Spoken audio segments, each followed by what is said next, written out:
Yeah. My question is about the charge of blasphemy in Mark, in particular in Mark 14. And it's for Dr. Ehrman, but I'd like to hear what both of you think. So I thought I heard you saying that Jesus doesn't claim to be divine in the earlier Gospels, in particular in the Gospel of Mark. And yet we were just looking at the account of the trial before Caiaphas, where Caiaphas asked him, "Are you the Christ, the Son of the Blessed?" He says, "I am, and you'll see the Son of Man seated at the right hand of power and come in the clouds of glory." And then they charge him with blasphemy. He's quoting there Psalm 110 and Daniel 7. So my question is, I just want to be clear. Is Jesus claiming to be divine there? If he's not, then why do they charge him with blasphemy in the context of a question about his identity? Yeah. And second, why does he quote Psalm 110 in Mark? I'm sorry. Well, this is part of the same question because it ties into preexistence.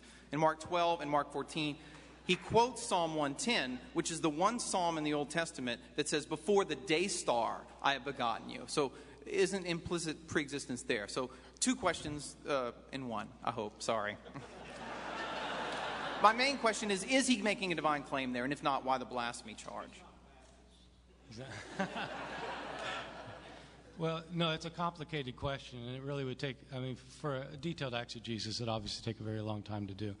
I think it's one of the more confusing passages in the Gospel of Mark, because technically speaking, Jesus does not commit a blasphemy. The chief priest asked him, "Are you the Messiah, the Son of the Blessed?" And Jesus says, "I am." Now, that's not a blasphemy. He's saying, yes, I am the Messiah. There's no blasphemy claiming to be the Messiah. Messiah was just the future king of Israel. And so that's not a blasphemy. And then he says, "You will see the Son of Man coming on the clouds of heaven."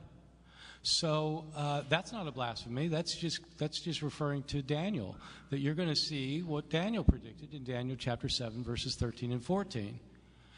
But then they cry out, blasphemy. So what's the blasphemy?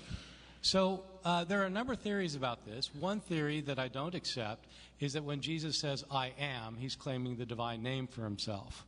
I don't think so, because the word "I am" simply means yes. Are you the Messiah? Yes. I am the Messiah. It's not claiming the divine name. It's just how you say yes. So then, if that's not the blasphemy, what is the blasphemy? I think you have to understand that for Mark himself, the author of this gospel, Jesus is the Son of Man. Jesus is coming back in glory. Jesus has been exalted to the right hand of God, and he's coming back as the judge of the earth. It's not that some anonymous Son of Man is coming. Jesus is coming. Mark thinks that's what Jesus is.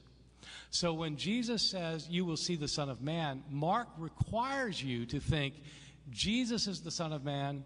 The high priest knows that he thinks that, and so the high priest thinks he's claiming to be the Son of Man, and so he calls out blasphemy. So is it a divine claim? Well, yeah, kind of. It is. Yeah, kind of. But it's not like Jesus saying, "I and the Father are one." Sorry, I'm out of time. Pardon me? It's the invention of Yes, of course it's the invention of Mark. It's the invention of Mark. Yeah, it's not this. Look, we don't know. There's no way we know what happened at the trial of Jesus before Caiaphas. This is Mark's account. So I'm talking about the historical Jesus. We don't know what happened at the trial before Caiaphas. How would we know that? Jesus would have known. I'm stopping now.